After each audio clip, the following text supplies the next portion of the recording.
peristiwa yang mengiringi malam kelahiran Nabi Muhammad. Masih ingat ada peristiwa apa saja yang mengiringi yang terjadi, peristiwa apa yang terjadi di saat Nabi Muhammad lahir? Apa? Yang pertama, ada seorang pedagang Yahudi Mekah dan Yahudi penduduk Yasrib. Yasrib itu Madinah ya. Kalau sekarang nama kotanya itu Madinah. Kalau dulu menyebutnya itu kota Yasrib ya. Jadi kalau ada kata-kata Yasrib itu maksudnya Madinah ya. Jadi pada saat Nabi Muhammad itu lahir, di malam kelahirannya itu ada seorang pedagang Yahudi yang bertempat tinggal di Mekah. Nah, pada malam kelahiran itu dia bertanya kepada orang-orang Quraisy, apakah ada anak yang lahir di antara kalian malam ini? Ya, dia bertanya, ada nggak anak yang lahir malam ini? Katanya.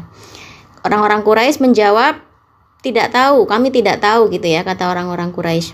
Pedagang Yahudi itu kemudian berkata, pada malam ini telah lahir seorang nabi terakhir umat ini. Ya, namanya Ahmad. Dia tahu sampai namanya pun dia tahu. Namanya Ahmad gitu. Kalau kalian salah ya, kalau tidak ada, berarti dia lahir di Palestina. Yang di antara kedua pundaknya itu ada tanda tahi lalat yang berwarna hitam kekuningan, kata orang Yahudi. Ya, dia taunya dari mana kira-kira? Kok dia bisa menebak ada seorang anak laki-laki yang lahir malam itu yang di antara kedua pundaknya itu ada tahi lalat berwarna hitam. Dia taunya dari mana? Dari kitab sucinya dia. Ya. Jadi kitab sucinya dia sudah disebutkan bahwa pada malam itu ada seorang anak yang lahir namanya Ahmad, yang di belakang punggungnya itu ada tahi lalat. Nah, kalau ada anak yang dengan ciri-ciri seperti itu, berarti dia adalah seorang nabi. Ini ada di dalam kitab suci orang Yahudi. Makanya orang Yahudi tadi tahu gitu. Tapi ketika dia bertanya kepada orang-orang Mekah, orang-orang Mekah itu tidak tahu ya, belum tahu kabar kelahiran Muhammad. Nah, setelah itu orang-orang Quraisy tadi kembali ke rumah masing-masing. Hingga akhirnya mereka mendapat kabar bahwa pada malam hari itu telah lahir seorang anak dari Abdullah bin Abdul Muthalib yang diberi nama Muhammad. Ternyata benar ya, malam itu telah lahir seorang anak dengan ciri-ciri yang persis seperti yang ditanyakan oleh orang Yahudi tadi. Nah, berdasarkan informasi yang disampaikan oleh pedagang Yahudi, besoknya mereka ya orang-orang Quraisy itu bersama dengan orang Yahudi tadi mendatangi bayi itu. Saat melihat tahi lalat ada di belakang punggungnya, si orang Yahudi tadi langsung pingsan. Ya, pingsan, dia kaget. Ternyata benar ramalan kitab sucinya. Nah, setelah sadar dari pingsannya, orang-orang Quraisy bertanya, "Kamu kenapa? Ada apa denganmu?" gitu. Kata orang Yahudi tadi, "Kenabian telah hilang dari Bani Israel. Alkitab telah lepas dari tangan mereka." Padahal orang-orang Yahudi itu menanti-nanti nabi terakhir itu berasal dari bangsa mereka, berasal dari Bani Israel. Tapi ternyata salah ya, mereka salah. Nabi terakhir berasal dari bangsa Arab. Nah, gitu ya. Terus itu peristiwa pertama. Peristiwa pertama. Orang Yahudi yang bertanya kepada orang-orang Mekah. Kemudian ada lagi peristiwa lagi yang ini jauh dari Mekah. Peristiwa ini terjadi di negeri Persia. Ini jauh sekali jaraknya dari Mekah. Di negeri Persia itu ada sebuah api ya. Ada api yang abadi. Apinya ini tidak pernah padam. Selama ribuan tahun api ini tidak pernah padam. Tapi di malam kelahiran Nabi Muhammad, tiba-tiba api ini padam. Api ini menjadi sesembahan orang-orang Majusi. Jadi orang-orang yang beragama Majusi di Persia itu mereka menyembah api. Ya, mereka menyembah api. Tiba-tiba api yang disembah mereka selama ribuan tahun itu, yang nggak pernah padam itu, tiba-tiba di malam kelahiran Nabi Muhammad apinya padam.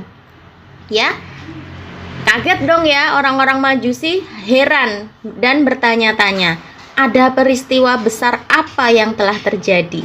Mereka bertanya-tanya. Mereka belum tahu kabar bahwa telah lahir seorang nabi terakhir di Mekah. Mereka belum tahu kabar itu. Ya, setelah berhari-hari kemudian baru mereka mendengar kabar dan mereka mengetahui bahwa di malam api mereka padam itu, di malam apinya mereka padam itu ternyata telah lahir seorang nabi terakhir sesuai ramalan kitab sucinya mereka juga. Jadi orang Majusi itu mereka juga punya kitab suci yang dimana di dalam kitab sucinya itu juga disebutkan bahwa nanti akan ada seorang nabi akhir zaman. Nah, ternyata ramalan kitab sucinya sudah terjadi. Ya, itu. Terus itu peristiwa kedua yang terjadi di Persia. Ya, api abadi yang ada di Persia telah padam. Itu peristiwa kedua. Terus, nah itu tadi peristiwa yang mengiringi kelahiran Nabi Muhammad.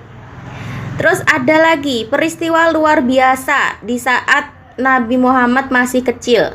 Jadi sebelum diangkat menjadi nabi, pada saat Nabi Muhammad masih anak-anak, ada peristiwa luar biasa. Apa itu? Masih ingat? Masih ingat?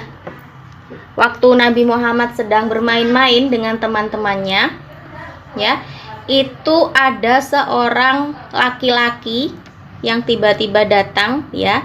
Nabi Muhammad nggak tahu kalau ternyata itu malaikat Jibril, ya.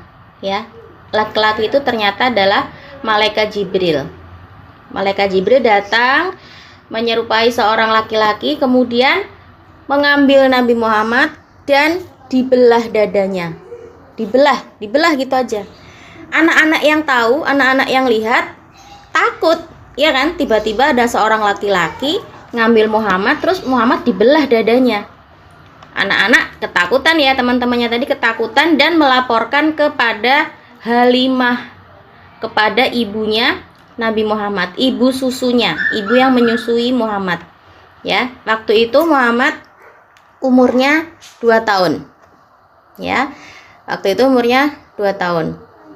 Nah, setelah mendapat laporan dari teman-temannya tadi, Halimah ketakutan ya pastinya ya.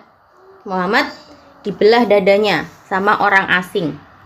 Nah, setelah itu Halimah mendatangi Muhammad. Ternyata Muhammad baik-baik saja, nggak ada apa-apa, masih sehat, masih utuh, nggak ada bekas luka apapun di badannya, ya kan?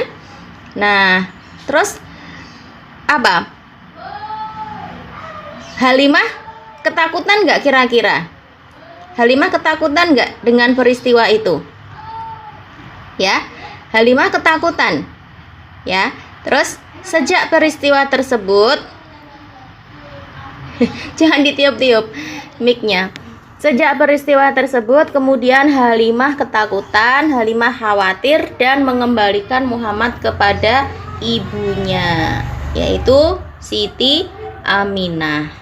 Itu peristiwa luar biasa yang terjadi pada saat Muhammad kecil. Ya.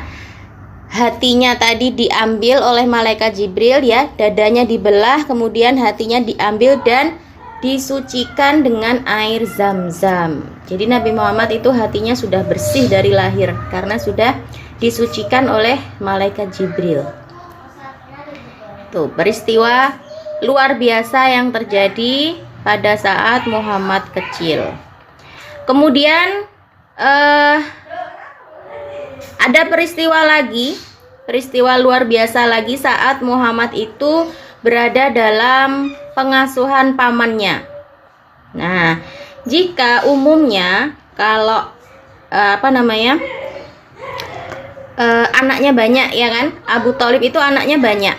Abu Thalib itu juga bukan orang kaya, ya, orang yang biasa saja, bukan orang kaya. Anaknya banyak. Ketambahan dia harus mengasuh ponakannya tadi, Muhammad. Ya, biasanya kalau anak-anaknya Abu Thalib itu makan, itu mereka selalu kekurangan dengan porsi yang biasa itu yang disajikan itu mereka selalu kekurangan. Tapi anehnya, ya, salah satu mukjizat Nabi Muhammad, kalau mereka itu makannya bersama-sama dengan Muhammad, maka makanan yang sedikit itu menjadi banyak, menjadi cukup dan kenyang. Jadi kalau mereka makan sendiri nggak sama Muhammad, ini makanannya kurang, ya. Tapi kalau mereka makan bareng-bareng dengan Muhammad dengan porsi yang sama, ya, satu piring misalnya, tapi mereka merasa kenyang hanya dengan makan satu piring itu. Nah, oleh karena itu saudara-saudaranya tadi, anak-anaknya Abu Thalib tadi selalu mengajak Muhammad untuk makan bersama. Itu, ya. Nah, terus Muhammad ini ketika kecil, ya, sejak masih anak-anak itu berbeda, perilakunya berbeda dengan anak-anak yang lainnya. Ya, Muhammad itu selalu rapi, selalu bersih, ya, selalu wangi badannya, ya, selalu menjaga kebersihan, intinya seperti itu. Dan Muhammad ini sangat pemalu, sangat menjaga diri. Ketika di masa itu anak-anak itu merasa biasa saja gitu, ya, kalau berganti pakaian gitu, ya, ganti pakaian di depan orang lain itu anak-anak lain tuh merasa biasa aja, nggak malu. Tapi berbeda dengan Muhammad, ya. Muhammad itu dari kecil sudah sangat menjaga diri, ya. Dia malu, sangat pemalu, nggak mau ganti baju di depan orang lain. Padahal anak-anak seumurannya itu merasa biasa aja kalau dia ganti baju di depan orang lain. Nah, ini istimewanya Muhammad. Nah, terus apa lagi? Keistimewaannya Muhammad. Kalau berjalan itu selalu ada awan yang menaungi. Jadi nggak pernah merasa kepanasan Muhammad itu. Ini sebelum jadi nabi, ya. Ini Muhammad belum diangkat menjadi nabi. Masih seperti orang biasa. Jadi Muhammad itu ketika berjalan itu tidak pernah merasa kepanasan. Ada awan yang selalu menaungi, menutupi dari sinar matahari. Orang-orang tahu semua ini. Orang-orang yang ada di dekatnya Muhammad, yang ikut berjalan bersama Muhammad, ini tahu semua, ya. Taunya dari mana? Pada saat Muhammad ini ikut rombongan berdagang ke Syam, ya. Ini rombongan tadi beristirahat di suatu tempat, ya. Nah, di suatu tempat itu mereka bertemu dengan seorang pendeta Nasrani yang bernama Buhairah.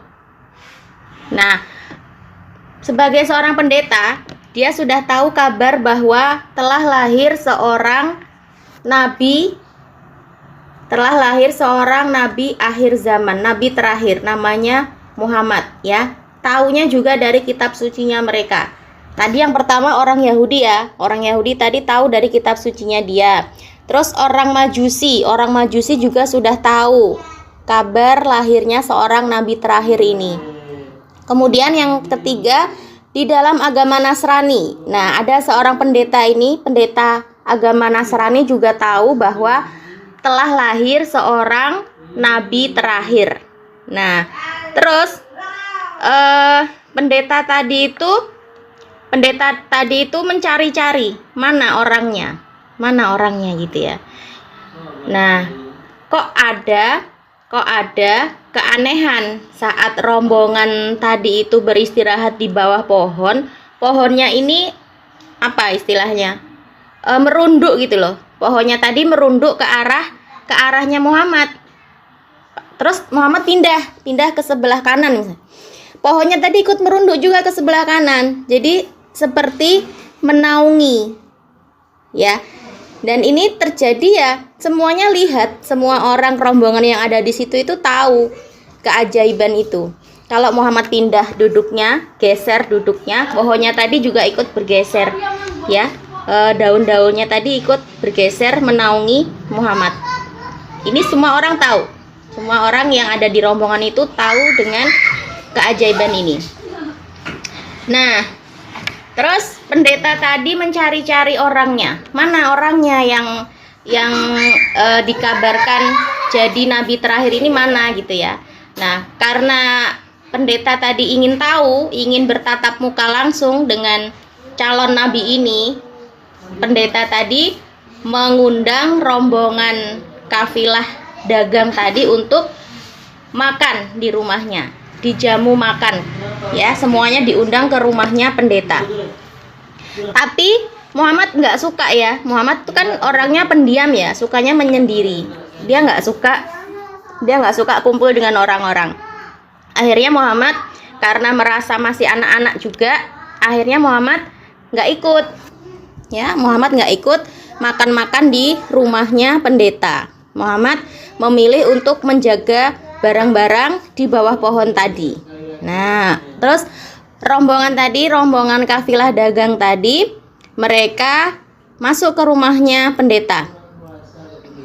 Terus ditanya, apa ada yang masih ketinggalan? Ada nggak satu orang yang nggak ikut rombongan yang belum masuk ke rumahku, katanya pendeta. Terus katanya Abu Thalib, ada satu anak, dia keponakanku, katanya. Ada satu anak, dia keponakanku, dia masih ada di bawah pohon sana, dia nggak mau ikut masuk, katanya. Terus sama pendeta tadi disuruh masuk, panggil dia, meskipun dia masih anak-anak, karena aku mau semuanya ikut makan di rumahku, katanya gitu. Ya, setelah Muhammad masuk, sama pendeta tadi dicek ya, dibuka bajunya yang belakang, mau dilihat apakah ada tanda kenabian. Ternyata benar, ada tanda tai lalat hitam di belakang punggungnya Nabi Muhammad. Nah, itulah yang dimaksud dengan tanda kenabian. Nah, ternyata benar ya ramalan kitab sucinya orang Nasrani, pendeta Nasrani tadi. Nah, ini katanya pendeta tadi, ini adalah calon pemimpin dunia. Ini adalah calon rasul utusan Allah, utusan Tuhan, katanya gitu. Allah mengutusnya sebagai rahmat bagi alam semesta. Nah, terus orang-orang tadi kaget ya, orang-orang Quraisy tadi kaget. Kamu tahu dari mana, katanya? Kamu tahu dari mana? Terus katanya pendeta, saat kalian tiba tadi, pohon-pohon dan batu semuanya bersujud kepada orang ini, kepada Muhammad. Ya. Saat kalian datang tadi, saat Muhammad datang, pohon-pohon dan batu-batu semuanya merunduk untuk bersujud kepada Muhammad. Pohon-pohon dan batu itu tidak sujud kepada manusia biasa, tapi dia bersujud kepada seorang nabi. Dan aku juga mengetahui dia sebagai nabi dari khatamun nubuwah, dari tanda kenabian yang ada di pundaknya tadi. Tuh ya, dia taunya dari tanda kenabian yang ada di belakang pundaknya Muhammad. Ya, sebagai seorang pendeta dia tahu dari kitabnya, dari kitab sucinya dia sudah ada tertulis bahwa nanti akan ada seorang nabi akhir zaman dengan ciri-ciri yang di belakang punggungnya itu ada tanda kenabian tadi. Tuh. Nah, itu ya. Terus berita tadi bahwa Muhammad ini akan menjadi rasul, akan menjadi nabi dan rasul, ini menyebar akhirnya. ya, akhirnya menyebar. Nah, orang-orang yang berada di sekitar Nabi ini semuanya tahu tanda-tanda peristiwa luar biasa tadi itu, yang mulai dari ada awan yang menaungi Nabi, ini semua orang tahu. Terus pohon-pohon dan batu-batu semuanya merunduk saat Nabi datang, saat Nabi lewat, merunduk untuk bersujud ya, pohon-pohon itu. Ini semua orang juga tahu, semua orang bisa melihat. Nah, bahkan ini siapa saja yang tahu? Istrinya. Sebelum itu belum menjadi istrinya ya, Khadijah tahu, pembantu-pembantunya tahu. Jadi banyak orang yang tahu, ini banyak orang tahu peristiwa-peristiwa istimewa yang terjadi saat itu. Nah, terus kita lanjutkan lagi. Tanda kenabian yang ada di antara kedua pundaknya. Tadi ada tanda kenabian ya. Ada tai lalat hitam tadi. Namanya itu Khatamun Nubuwah. Khatam an-Nubuwah adalah tanda kenabian yang ada pada diri seorang nabi. Ya, Khatamun Nubuwah artinya stempel kenabian. Ada tai lalat warnanya hitam kekuning-kuningan. Nah, ada sebagian ulama yang mengatakan bahwa di tai lalatnya itu ada tulisannya Muhammad Rasulullah. Ada sebagian ulama yang mengatakan bahwa di tai lalatnya itu ada tulisannya. Tulisannya itu Muhammad Rasulullah. Nah, tanda ini yang telah membuat pendeta Buhaira menyuruh Abu Thalib yang sedang berdagang di Syam untuk segera membawa Muhammad pulang ke Mekah. Jadi setelah tahu bahwa anak ini, Muhammad ini akan jadi seorang pemimpin, akan jadi seorang nabi, Buhaira tadi memberitahu kepada Abu Thalib untuk benar-benar menjaga anak ini. Jangan sampai orang-orang Yahudi tahu.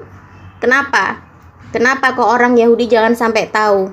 Karena orang Yahudi kalau tahu pasti mereka akan membunuh nabi ini. Ya, karena sejarah telah membuktikan bahwa orang-orang Yahudi itu mereka suka membunuh nabi-nabi mereka. Orang Yahudi itu suka membunuh nabi-nabi mereka. Nah, padahal yang menanti-nanti kedatangannya nabi terakhir itu adalah orang Yahudi. Mereka sudah berharap nabi itu datang, nabi yang terakhir itu datang dari bangsa mereka lagi. Ternyata tidak gitu ya.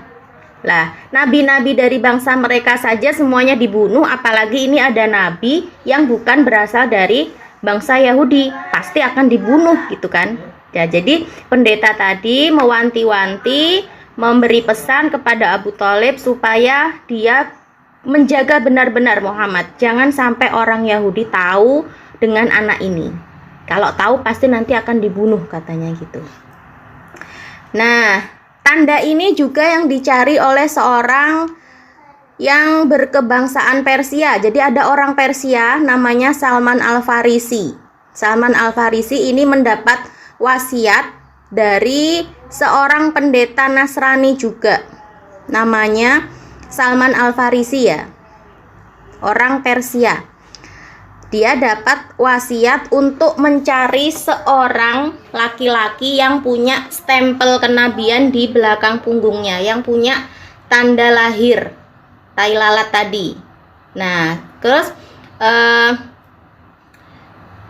Salman Al-Farisi ini kemudian datang ke Mekah untuk mencari laki-laki yang disebutkan tadi, dan akhirnya ketemu dengan Muhammad.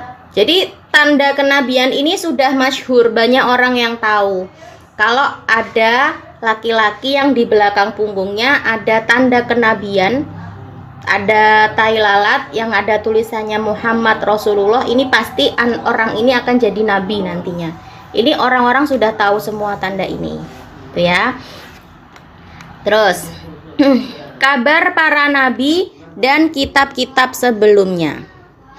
Kabar kerasulan Muhammad yang disampaikan oleh pedagang Yahudi di Mekah, penduduk Yahudi di Madinah, pendeta Buhairo di Syam, dan pendeta Warokoh bin Naufal di Mekah, mengisyaratkan adanya kabar tersebut dari kitab dan para nabi terdahulu.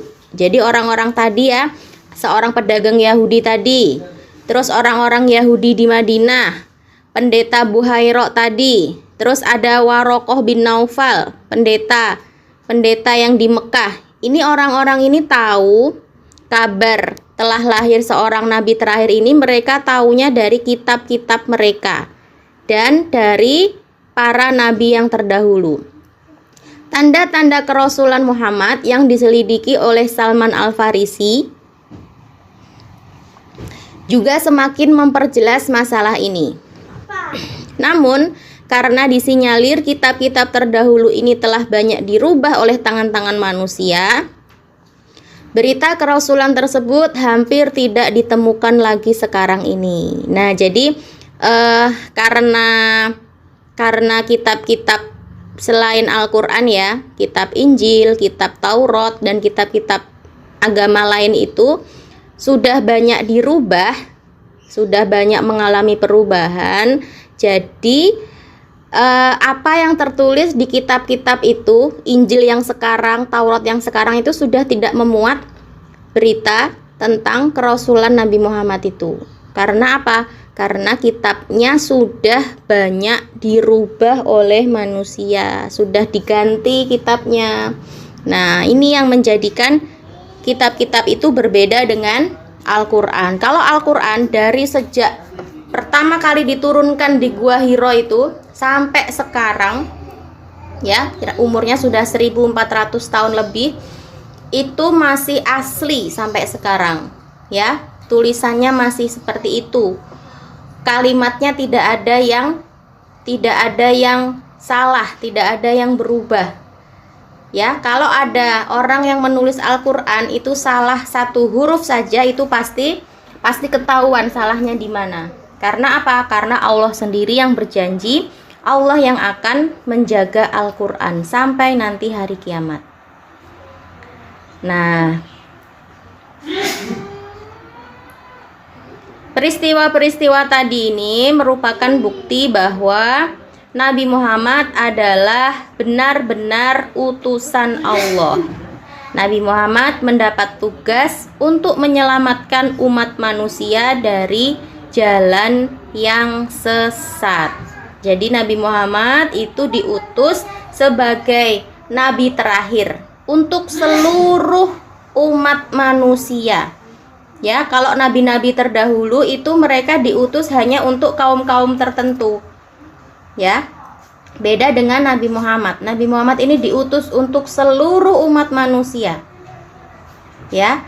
Jadi tidak hanya untuk orang Islam saja, ya, ajarannya Nabi Muhammad ini diperuntukkan untuk semua orang, tidak peduli agamanya apa. Mau dia agama Kristen, Katolik, Hindu, Buddha, Konghucu, semua kita ini adalah umatnya Nabi Muhammad. Jadi seharusnya kita juga mengikuti ajaran yang disampaikan oleh Nabi Muhammad.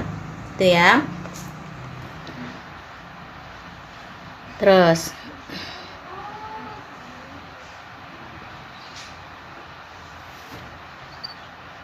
oke, kita baca kesimpulannya, rangkuman. Kelebihan dan keistimewaan yang dimiliki oleh para nabi dan rasul disebut dengan mukjizat. Nah, diingat-ingat ya, mukjizat itu adalah kelebihan dan keistimewaan yang dimiliki oleh para nabi dan rasul. Kitab Al-Quran adalah mukjizat yang paling besar bagi Nabi Muhammad. Kehancuran dan kekalahan tentara gajah yang dipimpin oleh Raja Abraha merupakan hadiah dari Allah sebagai penghormatan atas kelahiran Nabi Muhammad. Karena peristiwa ini terjadi beberapa saat sebelum Nabi Muhammad lahir. Berdasarkan informasi yang disampaikan oleh pedagang Yahudi bahwa akan lahir seorang nabi dari bangsa Arab, khususnya dari kota Mekah. Di malam kelahiran Rasulullah terjadi peristiwa luar biasa sebagai tanda kenabian Rasulullah, seperti hancurnya istana Kisra, terus padamnya api Persia yang tidak pernah padam selama ribuan tahun. Tiba-tiba di malam kelahiran Rasulullah, api Persia ini menjadi padam. Nabi Muhammad adalah nabi yang terjaga sejak kecil karena beliau tidak pernah menyembah berhala seperti orang-orang di sekitarnya. Beliau tidak pernah makan daging hewan yang disembelih untuk berhala. Berita tentang diri Nabi Muhammad bahwa dia akan menjadi pemimpin dunia dan Nabi diperkuat dengan tanda-tanda waktu kelahirannya. Tanda-tanda tersebut diperkuat juga oleh penjelasan pendeta Buhairo. Khotamun Nubuwah adalah tanda kenabian yang ada pada diri seorang Muhammad. Tanda-tanda kerasulan Muhammad yang diselidiki oleh Salman Al-Farisi atas wasiat seorang pendeta Kristen Umuriyah dan oleh Tanuhi, utusan Raja Romawi Timur. Oke, sudah selesai ya pembahasan kita tentang bukti-bukti kerasulan Nabi Muhammad. Tanda-tanda kerasulan Nabi Muhammad.